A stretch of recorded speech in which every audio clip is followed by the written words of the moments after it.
Today we're going to discuss when you should put poker to shame and fold pocket aces before the flop. In all poker situations, every single decision you make will win or lose some amount of expected value, which you will realize in the long run. Every play you make wins or loses some amount of money on average, right? So, when there are payout implications in a tournament, folding actually makes you money because other players can go broke, giving you a payout increase. Now, normally, when you're playing a cash game, there are no payout implications unless there's some bizarre promotion or something happening. But assuming it's a regular cash game, there are no payout implications. You should never fold pocket aces before the flop.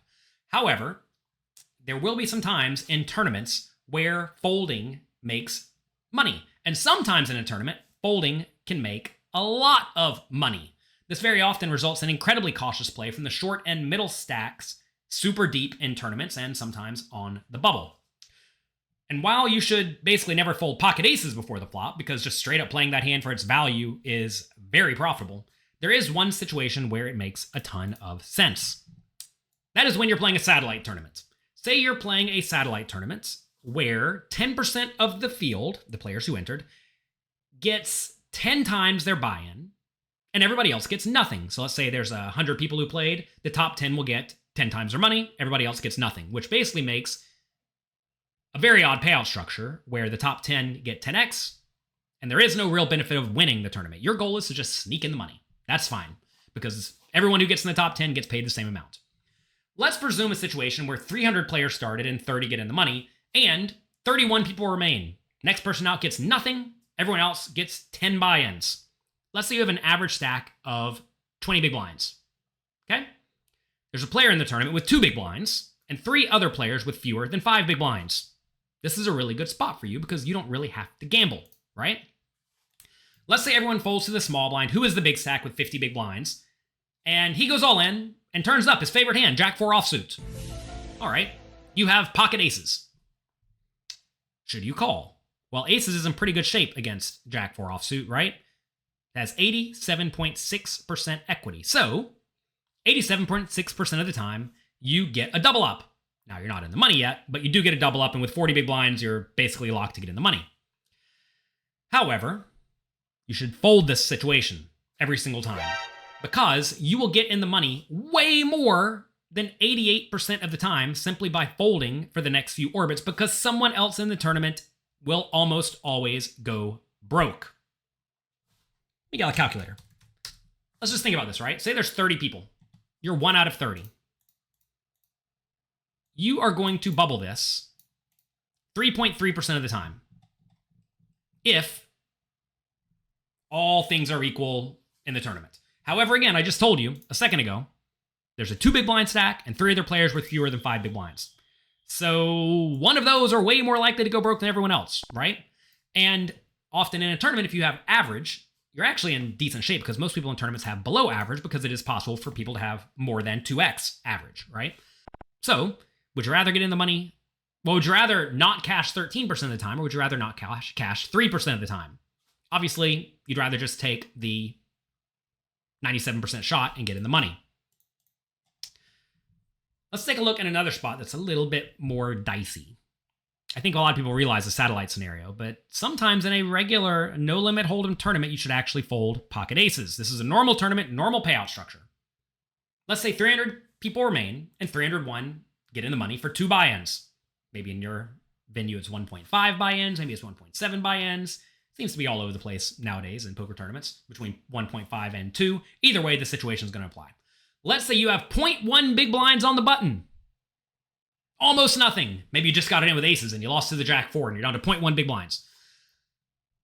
Everyone folds around to you. What should you do? Well, you should fold. Why should you fold in this scenario? Well, you're basically never going to spin up 0.1 big blinds to a meaningful stack that gives you a chance to win the tournament, which is something that's annoying and you have to accept. I realize when you play a tournament, you're trying to win, but when you have 0.1 big blinds, an average stack is whatever, 15, 20, 30. It's hard to turn 0.1 into 15, 20, 30, 40, 50, 100, right? It could happen, but it's probably not. Again, though, because there are, in this situation, 300 players remaining, and 301 get in the money. I'm sorry, 301 get in the money, and there's 300 remaining, or any other very large field. This is something like a WSOP event where 2,000 people started, right? Someone's going to go broke because they're going to get their aces, and they're going to not find a way to fold, and they're going to lose, and you're going to sneak in the money. In this situation, your tiny stack is worth something like 1.5 buy-ins or so, maybe even a little bit more, if you just sit here and sneak into the money. Now, I realize that in your tournament, very often, everybody will be watching you. They think, oh, this player's going broke next, obviously. But very often you won't. Because the medium and big stacks actually are still trying to win the tournament. And they, if they get aces and lose to anything before the flop, like they're fine with it because they were trying to get 40 starting stacks or something, right? But with your 0.1 big blind stack, your goal is to just hang around. Understand that if you do go all in with your pocket aces here for your 0.1 big blinds, you will win roughly 65% of the time against the small blind and the big blind.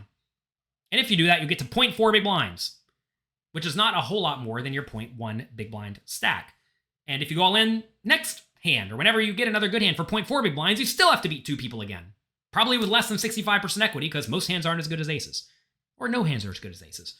And then you got to win another hand. So this is a spot where you just want to fold and hope someone busts. I know it's annoying to realize I'm just going to collect the cash and go home, but very often that is what you should do. I want to make it crystal clear, though. If you have a medium stack on the bubble and you get aces and someone wants to put you all in, you're not trying to fold, because if you can double up to 10 buy-ins, you're in good shape and you can actually try to win the poker tournament. But with a tiny, tiny, tiny stack, you're not winning. And if you can sneak into the money, you should be thrilled. And very often you can in large field events. Now, notice here, in this situation, I said 300 players remain. If you're down to like, let's say 14 players and 13 get in the money and you have 0.1 big blinds, and you look around the tournament and nobody else really has a short stack, that's a rougher one, but you probably have to play.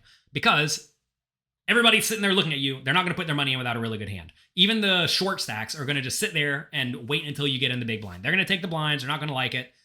They're going to lose some money, and then they're going to hope you lose 2 all-ins in a row, which, you probably will. So understand that this situation is unique because there are a lot of players in the tournament. If there are a lot of players in the tournament, someone's going to run a good hand into another good hand, and they're going to go broke. Besides these scenarios, you should pretty much never fold pocket aces pre-flop. A situation that sometimes you all ask me about in the comments below is if 5 people go all in before you, should you fold with aces? Well, assuming they're going all in with the top 10% of hands, you shouldn't fold aces, because even though you're only going to win 48% of the time against 5 top 10% hands, realize you're putting in 16.7% of the money and you're getting back 48% of it. That's a very good deal.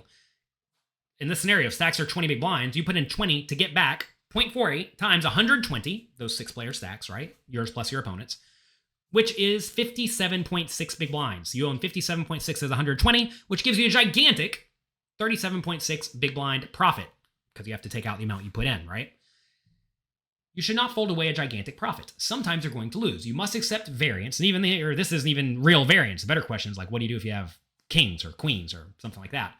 But look, you can't go around folding the pocket aces before the flop without a very good reason, and most reasons are not anywhere near good enough. Essentially, you want to make more money by folding aces than you do by putting your money in with aces. And because aces have such a huge amount of equity, very, very rarely will that be the case unless there are extreme payout implications. So when else should you fold aces? You should not. Besides that, do not fold pocket aces. Do not fold pocket aces. All the exclamation points. Do not fold pocket aces unless there are extreme payout implications. That's it. Have a great day. Enjoy yourself. Click the like and subscribe button down below. If you fold pocket aces, you should be ashamed. But sometimes you have to do what you have to do. Good luck.